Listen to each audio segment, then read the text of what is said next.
ప్రియమైన దేవుని బిడ్డలారా, ప్రభువుతో ప్రతిదినం దేవుని మాటల ద్వారా ప్రతి ఒక్కరికి శుభాలు. ఈరోజు పరిశుద్ధ లేఖన భాగం 1 యోహాను 4 అధ్యాయం 1 వచనం. ప్రియులారా, అనేకులైన అబద్ధ ప్రవక్తలు లోకములోనికి బయలు వెళ్ళియున్నారు గనుక ప్రతి ఆత్మను నమ్మక ఆయా ఆత్మలు దేవుని సంబంధమైనవో కావో పరీక్షించుడి. ప్రియమైన దేవుడి బిడ్డారా, ప్రతి ఆత్మను మనం విశ్వసించకూడదంట, అంటే నమ్మకూడదంట.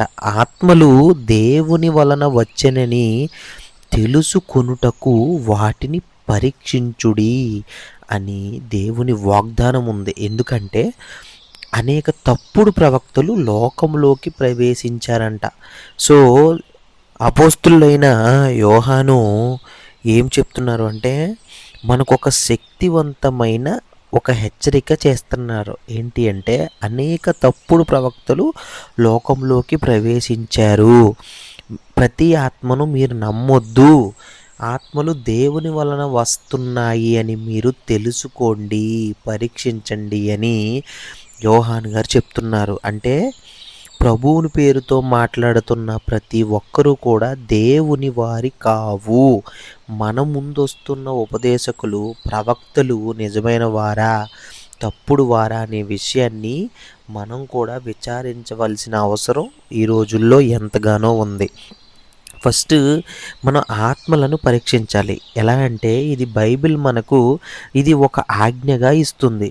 తప్పుడు ఆధ్యాత్మిక మార్గదర్శకులను గుర్తించేందుకు మనం పరిశుద్ధ గ్రంథాన్ని పరిశుద్ధాత్మ ద్వారా మనం ఉపయోగించి ప్రార్థన చేసి ముందు చదవాలి. అలాగే క్రీస్తుని దేవుని కుమారునిగా ఒప్పుకుంటున్నారా లేదా, వారి బోధ బైబిలుకు అనుగుణంగా ఉందా లేదా అని, వారి ఫలితాలు పరిశుద్ధమైనవా లేవా అని మనం ముందు ఆ ఆత్మలను పరీక్షించాలి. అలాగే తప్పుడు ప్రవక్తలు చాలామంది ఉన్నారు. ఇది యేసు ప్రభువారు కూడా హెచ్చరించారు. మత్తయి సువార్తలో 7 అధ్యాయం 15 కూడా ఉంటుంది.